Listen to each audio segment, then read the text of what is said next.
Hello everyone, I want to share some really quick and easy vintage inspired Christmas card ideas with you today, and I'm going to be using these gorgeous vintage sticker embellishments. I've got 3 sheets of these and there are 8 images on each sheet.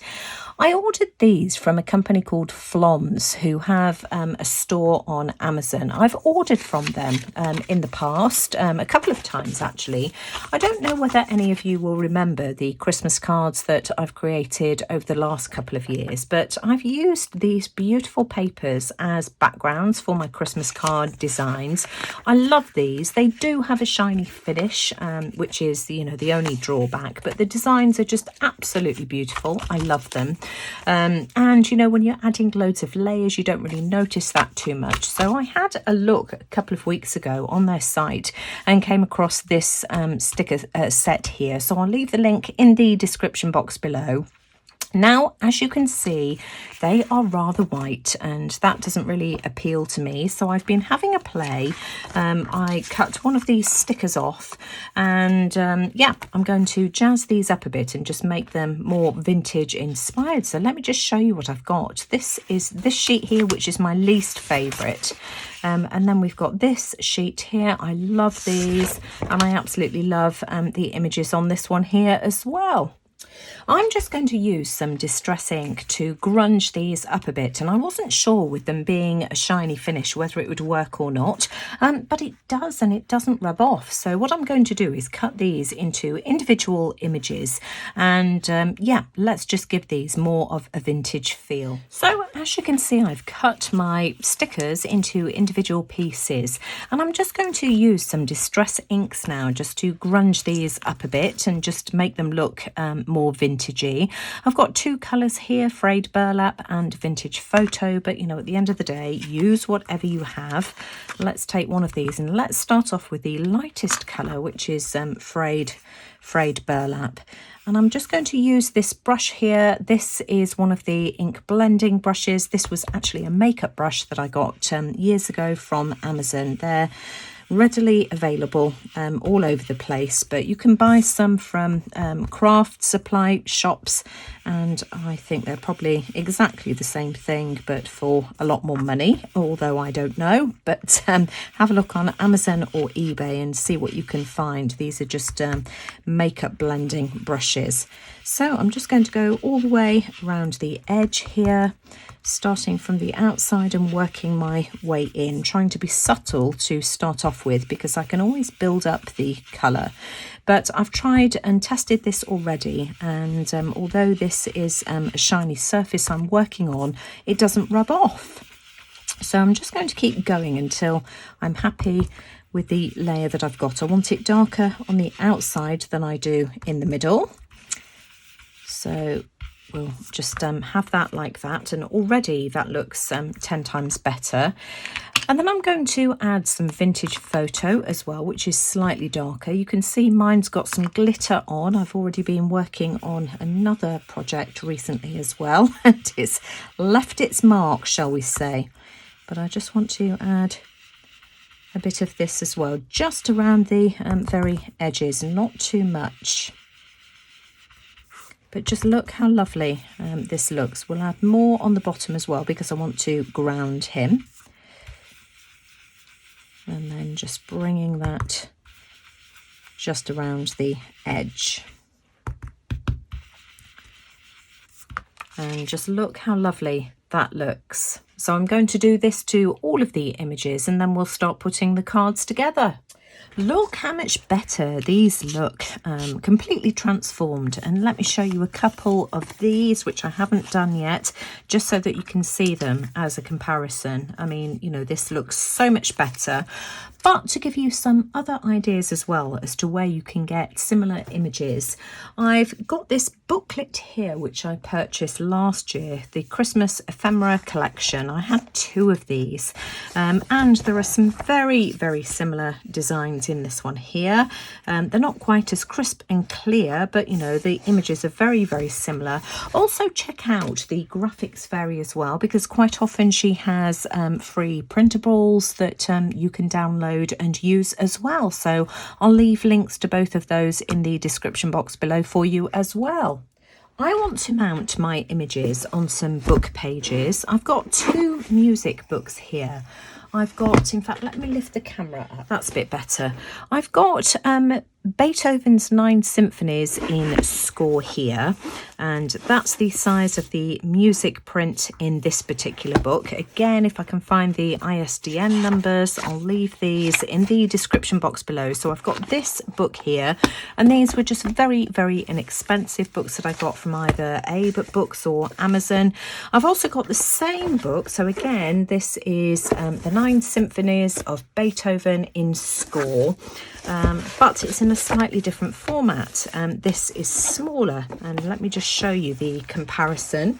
But what I want to do is just mount my images, and let me just retrieve them from underneath these books. Come on, you, and we'll see which size they might look better on, but I just think they look lovely mounted on music paper. I think this size for me is going to be best. All the music paper looks beautiful, but I am just drawn to some of the busier and darker scores. For instance, this one here really appeals to me, so I think I'm going to use something like this. And all I will do is peel the sticker off and just stick it down. Try not to overthink it, Nina. Let me just move this over and make sure that I'm in camera shot for you. So let's have a look. Make sure I get it on straight. That would be good, wouldn't it? And just pop that down there like that. And I'm just going to choose a score for each of my stickers. My stickers are all glued down to the sheets. Just remember that you need to cut these out, so don't glue anything on the back or stick anything on the back. So this is what I've got. So I'm just going to take the pages out now and just fussy cut neatly around the edges. I've got my paper trimmer at the ready. I'm not going to measure anything. I'm just going to slot it into the paper trimmer. Eyeball it. Let's do one edge to start off with. Yeah, I think that's about right.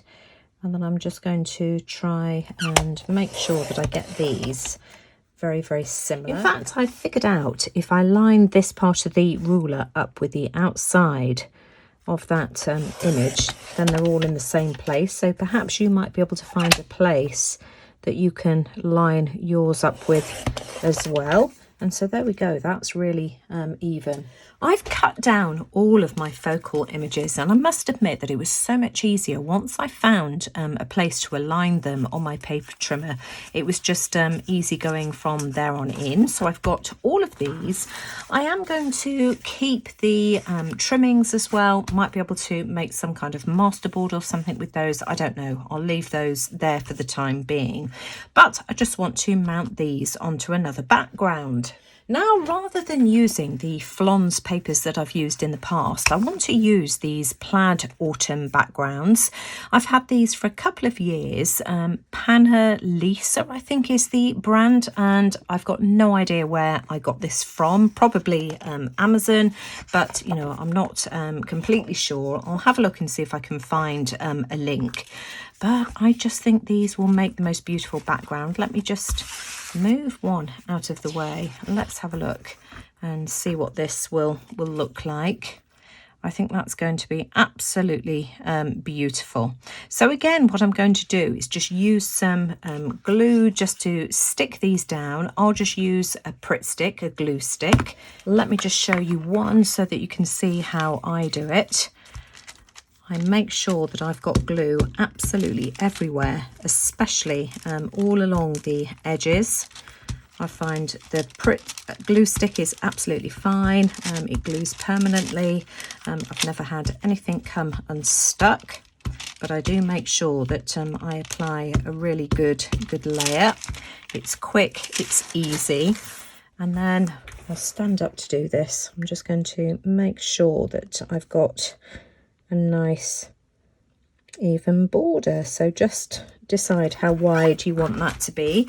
And I'm just going to use my bone folder now just to smooth that out, and then I can trim this on my paper trimmer. Trimmed all of my backgrounds down, and I've also rounded the corners as well. You don't have to, I just like the way that that looks. And of course next I need to attach them to a card base. I'm going to be using craft cardstock. Now these are all different sizes just because I haven't measured anything and I've just eyeballed it. They're all the same width approximately, so I think I need a card base that will be 4 inches. So of course I'll need to cut it at 8 inches and score at 4. And then what do I want? 5 inches I think will be pushing it a little bit. Maybe if I do it at 5.5, then I can always cut them down because all of these are different sizes. So what I'm going to do is use my scoreboard. Let's just move that out of the way. And I'm going to start off by scoring at 4 inches. And then I can fold this here, trim at the 4 inch mark and trim it at 5.5. I thought 5.5 is a little bit on the long side, but I'm going to glue these down anyway. I've taken the fine tip nozzle off my art glitter glue just because I'm nearly at the end of this and it's just getting really hard to squeeze it out. So let's try not to get too much glue everywhere. And of course I can't do it in a straight line. That will do. Put my card front on and then I can take this off to the paper trimmer again. Let's try and get an even amount either side. Bring that down just a tad. And of course this dries really quickly, and then I'm just going to trim across the bottom. There we have it. That's our finished card. Now of course we can round the corners on this if we want to. In fact, this card is so thick I'll have to do one edge at a time, but that's okay. Let's see how this looks. And then I can just either write a note or even sort of add a plain piece of paper inside so that the recipient can use this again if they want to. I don't like writing directly in my cards. For one, I think that if you don't, it gives the recipient the opportunity to pass it on and send it to somebody else the next year. And I don't know whether you can relate to this, but quite often my brain, well, much of the time, my brain works faster than my penmanship does, so I'm prone to making really stupid mistakes.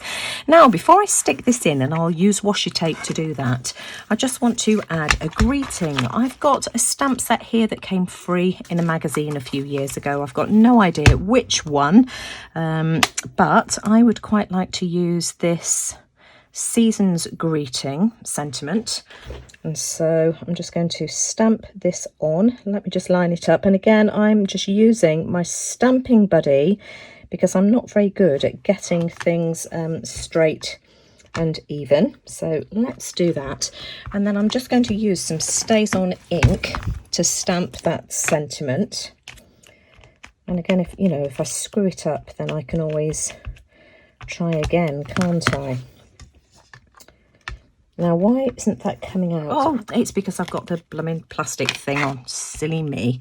Here we go. It's getting late, guys. I've been at this for absolutely ages. Cards are not a quick and easy make, are they?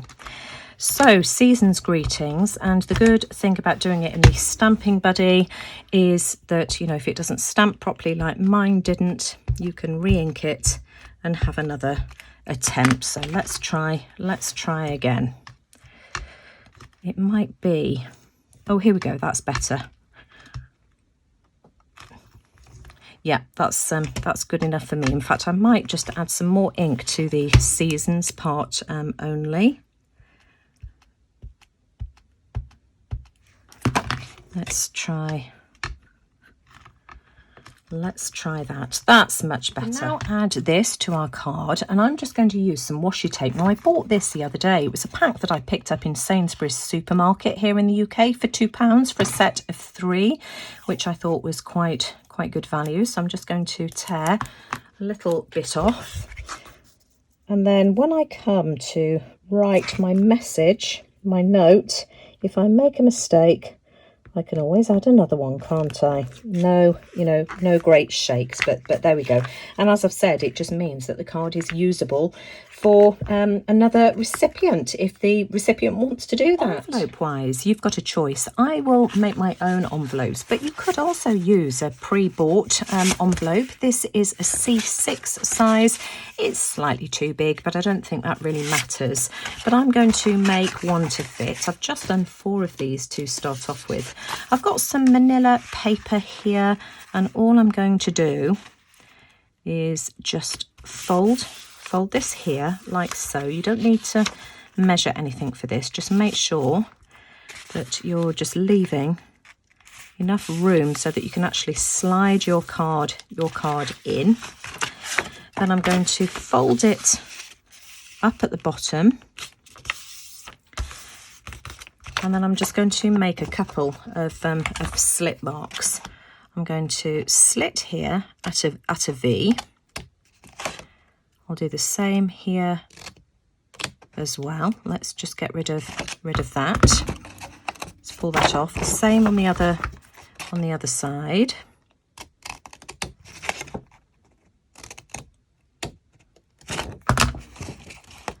And so now we can, I need to trim this off as well on either side.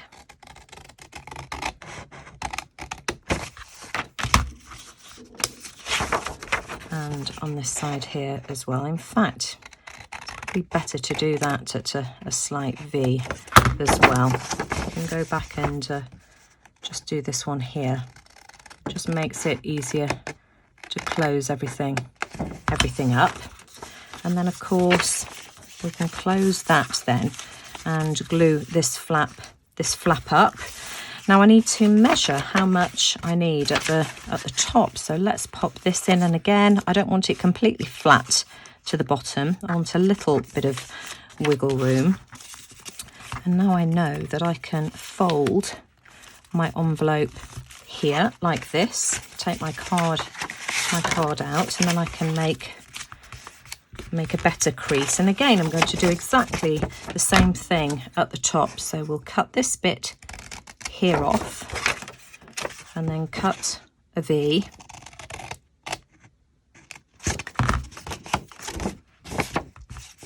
And we'll do the same on this side. I am in camera shot, aren't I? Yeah. And the same here. And then we can glue everything together. So let's just make sure that that definitely fits in. And you see that does. That's just perfect. In fact, actually, it will go like that. I need to apply some glue just along this edge here.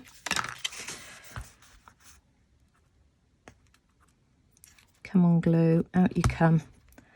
I'm, as I say, right at the end. And then some on this edge here as well. Oh, papers are sticking to me. You could use a glue stick for this as well. It doesn't matter. Stick that down to make those creases a little bit sharper. And then I can add some glue here. Out you come.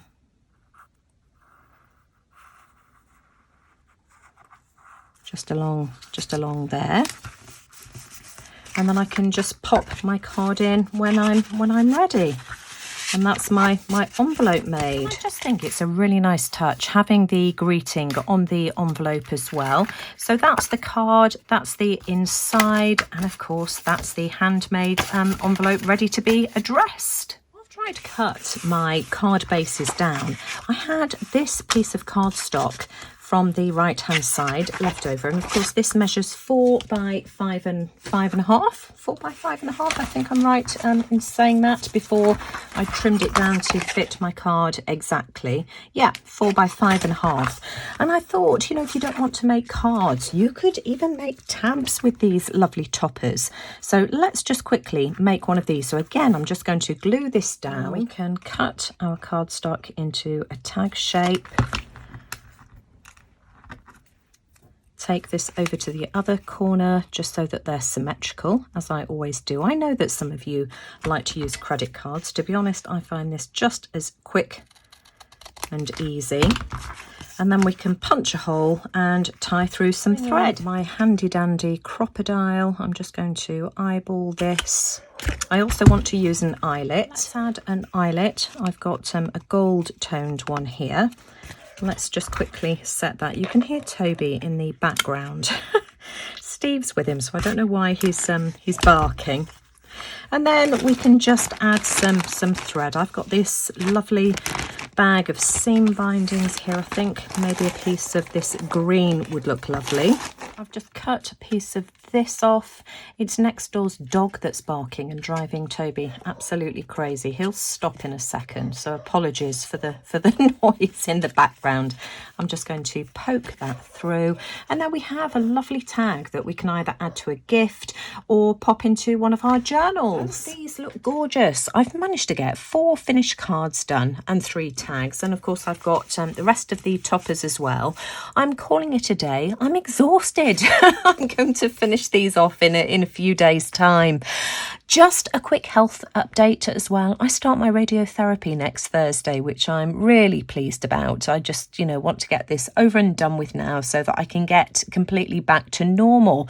So I've got 5 days. That's all it is. So that's not too bad, is it? So Thursday, Friday, then Monday, Tuesday, Wednesday of the following week.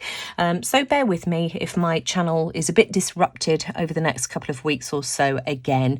But then, hopefully that's it. My treatment is out of the way and I can get back to normal. But I hope you've enjoyed this video and it's given you some ideas as to how to mass produce. I think this is the easiest way to make cards for Christmas for sure. And I think the easiest way to do it is just to do one step at a time. So ink up your images, mount them onto the music paper, then mount them onto the plaid or whatever you're using, mount them onto the cardstock, do the envelopes, and just do it one step at a time. As I've said, I'll finish off the rest of these in a few days' time once I've got some energy back. But if you've enjoyed my video today, as always, I'd very much appreciate a thumbs up. Do let me know what you think in the comments below, and most importantly, I'll see you all again soon. Take care, everyone. Bye for now.